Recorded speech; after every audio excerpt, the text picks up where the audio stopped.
Hi good morning everybody. ఈరోజు polyembryony గురించి చర్చించుకుందాము.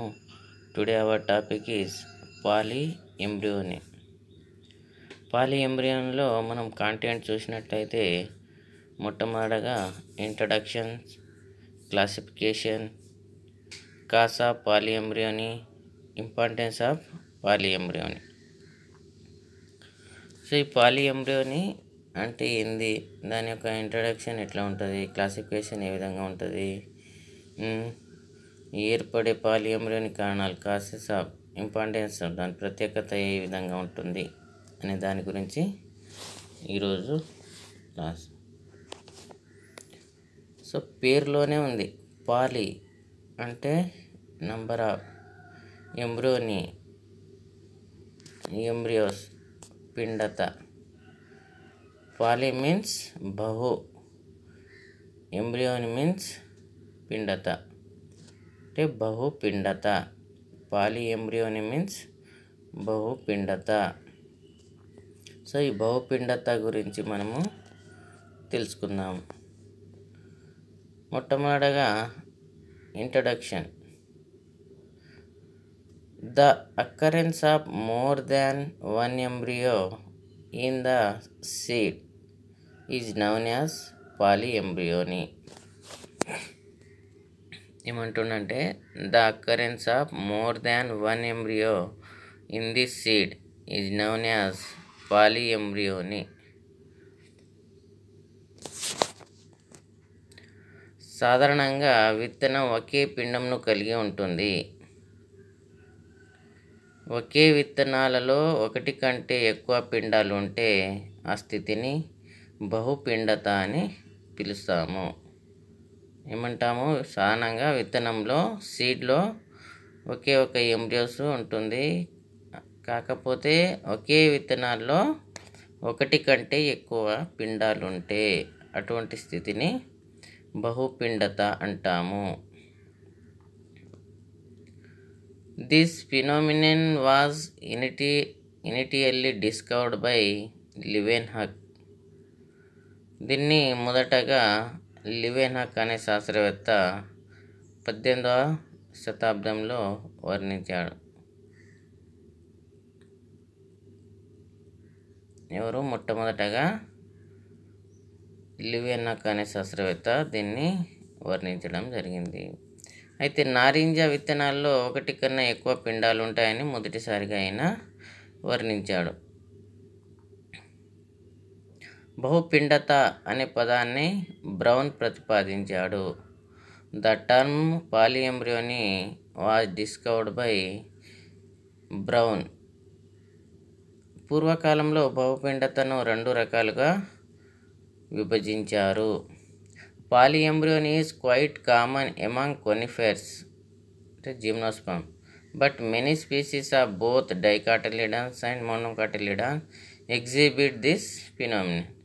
అంటే ఏకదళ బీజాలు కావచ్చు, ద్విదళ బీజాలు కావచ్చు, వాటిలో మనం దీన్ని చూడవచ్చు. క్లాసిఫికేషన్. ఇంకా వర్గీకరణను 2 రకాలుగా వర్గీకరించడం జరిగిందని చెప్పినాం కదా. Ernst and Schnarf classified the polyembryony into 2 types. ఈ బహుపిండతను 2 రకాలుగా విభజించారు.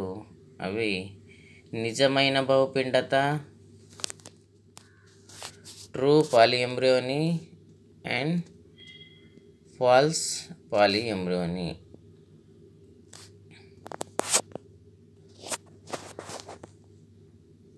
ఒకటి నిజమైన బహుపిండత, రెండోది మిథ్య బహుపిండత. ఒకటి నిజమైన బహుపిండత, రెండోది మిథ్య బహుపిండత. True polyembryony may be subdivided into 2 types. ఇక్కడ నిజమైన బహుపిండత అనేది తిరిగి 2 రకాలుగా విభజించడం జరిగింది. అవి క్లీవేజ్ పాలిఎంబ్రియోని, రెండోది అడ్వెంటివ్ పాలిఎంబ్రియోని.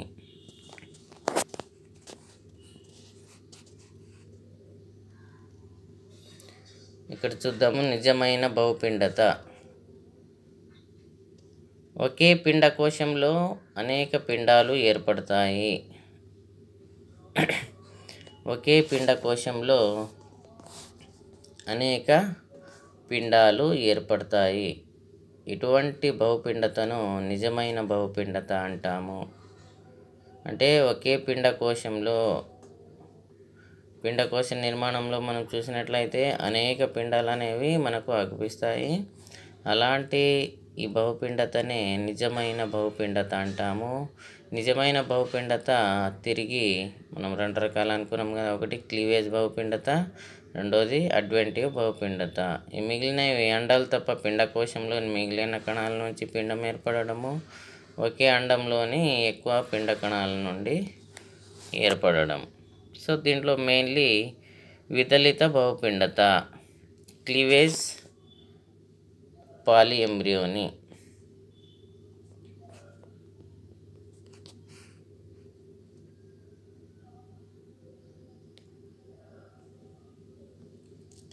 విదలిత బహుపిండత సంయుక్త బీజం లేదా ప్రథమ పిండం విభజన చెందటం వల్ల పిండాలు ఎక్కువ సంఖ్యలో ఏర్పడితే దాన్ని విదలిత బహుపిండత అంటారు. ఈ విధంగా ఏర్పడిన పిండాలు సమరూపంలో ఉంటాయి. ఇక్కడ మనకి ఏమంటుండంటే విదలిత బహుపిండత అనేది జైగోట్ ఉంటుంది కదా, సంయుక్త బీజము, దాన్ని మనం ప్రథమ పిండం అని పిలుస్తాము. ప్రథమ పిండము విభజన చెందటం మూలంగా పిండాలు అనేవి ఎక్కువ సంఖ్యలో ఏర్పడితే, అంటే జైగోట్ అనేది విభజన చెంది ఎక్కువ సంఖ్యలో పిండాలు ఏర్పడితే దాన్ని విదలిత బహుపిండతగా పేర్కొంటాము. ఈ విధంగా ఏర్పడిన పిండాలు సమరూపంలో ఉంటాయి. విదలిత బహుపిండత వివృత బీజాలు సర్వసాధారణము. జిమ్నోస్పంలో మనము చాలా కామన్గా కనిపించే స్థితి విదలిత బహుపిండత. ఆవృత బీజాల్లో ఇది అరుదు. ఇది rarely in angiosperms but common in gymnosperm. Orchidaceae కుటుంబంలోని అబినేరియా, యులోఫియా జాతుల్లో విదలిత బహుపిండతను స్వామి శాస్త్రవేత్త గుర్తించారు. యులోఫియాలో మనము చూసినట్లయితే ఫస్ట్ సంయుక్త బీజ విభజన చెంది, తర్వాత పిండం నుండి ప్రరోహారాలు పుట్టుక, తర్వాత పిండం విభజన చెందడం. ఈ విధంగా డయాగ్రాన్ని మనము గమనిస్తే ఇది యులోఫియాలో విదలిత బహుపిండతను చూడవచ్చు. వీటిలో సంయుక్త బీజం విభజన చెంది పిండ కణజాలం ఏర్పడిన తర్వాత కింది భాగం నుండి ప్రచుర జననం వల్ల కానీ ప్రరోహాల వల్ల కానీ బహుపిండత ఏర్పడుతుంది. పిండం నుండి ప్రరోహాలు అనేది మొగ్గ లాంటి నిర్మాణాలు ఏర్పడి పుట్టి దానివల్ల విదలిత బహుపిండత అనేది ఏర్పడదు.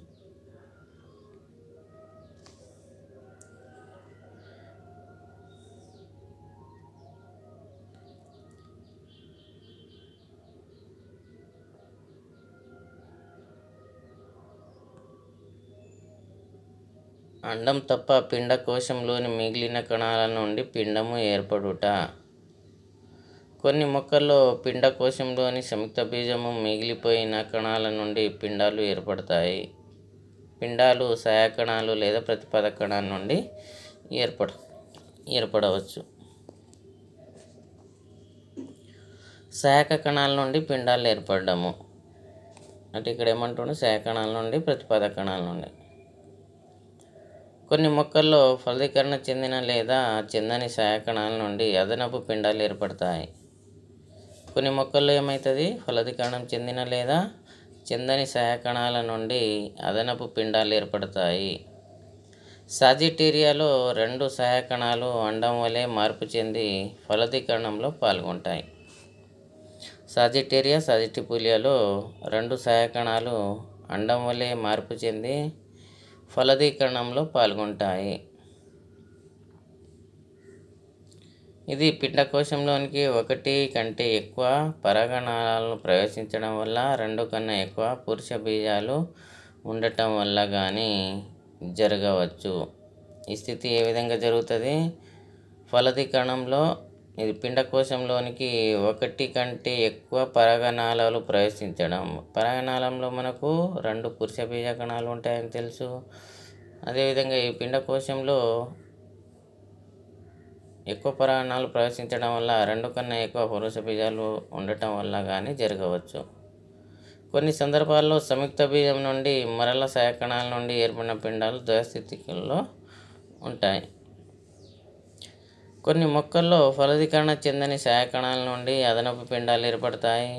ఆర్జిమోన్, మెక్సిజన్, పేసియోలస్ వల్గారిస్ ఇవి ఏకస్థితిలో ఉంటాయి. ఈ విధమైన పిండం పెరుగుదలను ప్రేమించే కారకం గురించి సరిగ్గా వర్ణించడం లేదు.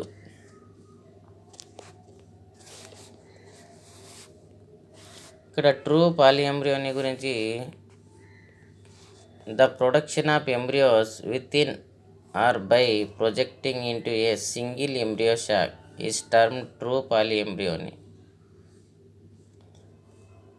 The production of embryos within or by projecting into a single embryo sac is termed true polyembryony.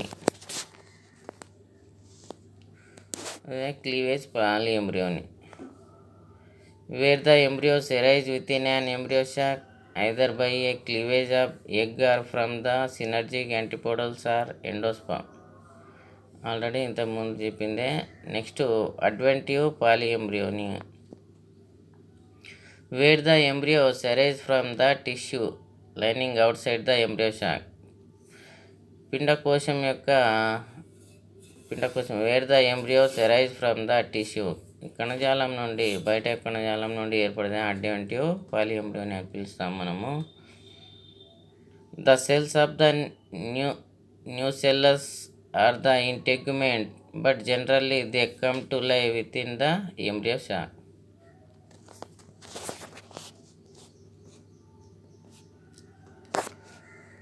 ఇక్కడ అబ్బురపు బహుపిండత పిండకోశంనకు వెలుపల ఉండే అండంత కణజాలం నుండి కానీ అండకవచాల నుండి కానీ పిండకోశంలోనికి చొచ్చుకొని పోయి పిండాలు ఏర్పడతాయి.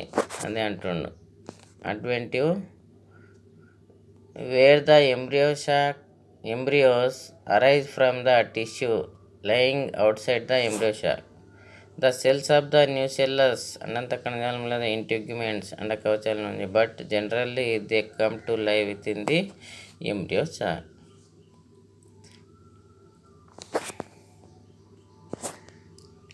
వీటిని అబ్బురపు బహుపిండత అని కూడా పిలుస్తాము. ఉదాహరణ నిమ్మ, మామిడి, నేరేడు. ఈ పిండాలు సాధారణంగా అండద్వారం వైపు గల అండంత కణజాలం నుండి ఏర్పడతాయి. ఓపెన్సియాలో ఒక ప్రత్యేకమైన అబ్బురపు బహుపిండత కనిపిస్తుంది. దీనిలో పిండకోశంలోని అన్ని కణాలు అంటే స్త్రీబీజ కణాలు, శాఖ కణాలు, ప్రతిపాదక కణాలు, ధ్రువ కేంద్రకాలు నశిస్తాయి. తర్వాత అండంత కణజాలంలోని కణాల నుండి అబ్బురపు పిండాలు ఏర్పడతాయి. ఫాల్స్ పాలిఎంబ్రియోని, మామిడి, నిమ్మ దానిలో పిండకోశము, అబ్బురపు పిండాలు అనేవి ఈ విధంగా ఏర్పడుతున్నాయి. అబ్బురపు ప్రతిపాదక కణము, సాధారణ పిండము.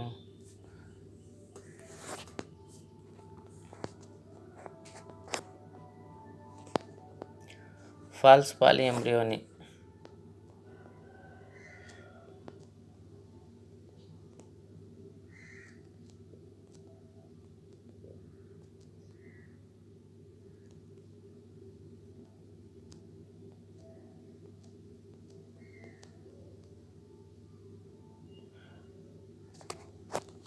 this type includes the cases in which 2 or more embryos are formed as a result of the development of the aposporic embryo sac.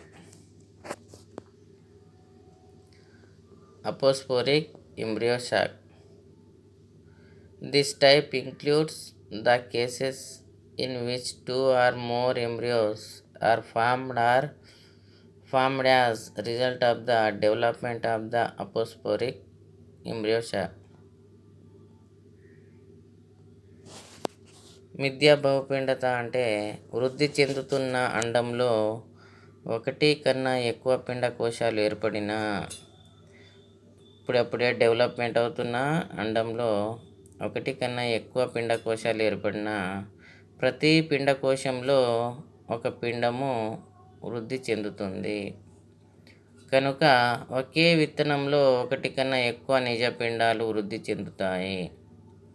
ఈ నిజమైన బహుపిండత కాదు. ఇది నిజమైన బహుపిండత కాదు. అటువంటి బహుపిండతను మిథ్య బహుపిండత అంటారు. కాజురైనా లోరంతస్ మొక్కల్లో కనిపించును. మిథ్య బహుపిండత అంటే వృద్ధి చెందుతున్న అండంలో ఒకటి కన్నా ఎక్కువ పిండకోశాలు ఏర్పడిన ప్రతి పిండకోశంలో ఒక పిండము వృద్ధి చెందుతుంది. కనుక ఒకే విత్తనంలో ఒకటి కన్నా ఎక్కువ నిజ పిండాలు వృద్ధి చెందుతాయి. ఇది నిజమైన బహుపిండత కాదు. అటువంటి బహుపిండతను మిథ్య బహుపిండత అంటారు. ఇది కాజురైనా లోరంతస్ మొక్కల్లో కనిపించును.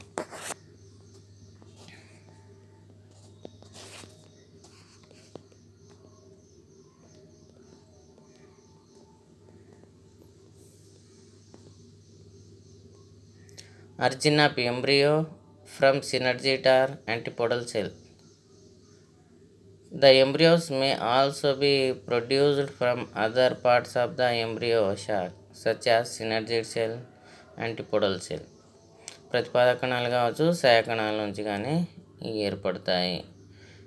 In most cases, the synergids become egg-like from the embryos with or without fertilization. In most cases, the synergids become egg-like to form the embryos with or without fertilization. Production of embryos from antipodal cell in rare.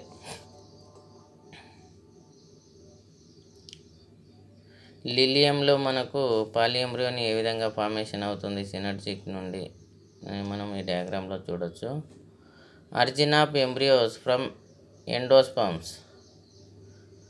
ట్రబ్ అనే శాస్త్రవేత్త in Balanophora Woodworth in Alnus and others have reported the embryos developed from endosperm నుంచి మనము ఈ పాలిఎంబ్రియోని ఏర్పడతాయి.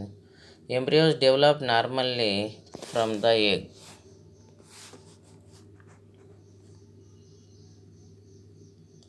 Origin of embryos from cell outside embryo sac. The embryos also develop from the cells of the nucellus and integument, citrus mangifera.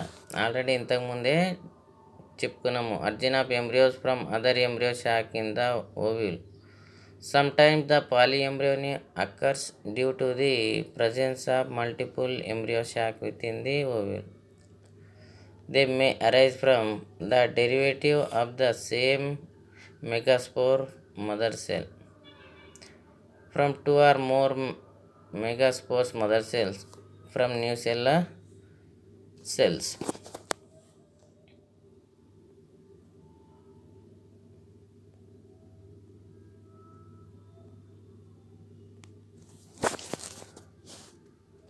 ఇక్కడ బహుపిండత ప్రాముఖ్యతను చూసినట్లయితే బహుపిండత సస్య ప్రజననం మరియు ఉద్యానవనాల్లోనూ ప్రముఖ పాత్ర వహిస్తుంది. ఇది గార్డెనింగ్స్లోనూ మనకు చాలా ఉపయోగకరంగా ఉంటుంది. బహుపిండత సస్య ప్రజననము మరియు ఉద్యానవనాల్లో. శాఖీయ ప్రత్యుత్పత్తి అనేక సార్లు పునరావృతం చేయడం ద్వారా ఏర్పడిన క్లోన్ సంతతి యొక్క శక్తి క్రమంగా క్షీణిస్తుంది. శాఖీయ ప్రత్యుత్పత్తి అనేక సార్లు పునరావృతం చేయడం ద్వారా ఏర్పడిన క్లోన్స్ అనే యొక్క శక్తి క్రమంగా క్షీణిస్తుంది. అటువంటి మొక్కల నుండి అండంతా కణజాలంలోని అబ్బురపు పిండాలను వర్ధనం చేసి, అబ్బురపు పిండాలు ఉంటాయి అటువంటి ఎంబ్రియో, వాటిని వర్ధనం చేసి మరలా మొక్కల తేజమును పెంచవచ్చును. అంతేకాకుండా ఈ విధంగా పెంచిన వారు ఈ విధంగా పెంచిన నారు మొక్కలు వైరస్ రహితంగా ఉంటాయి.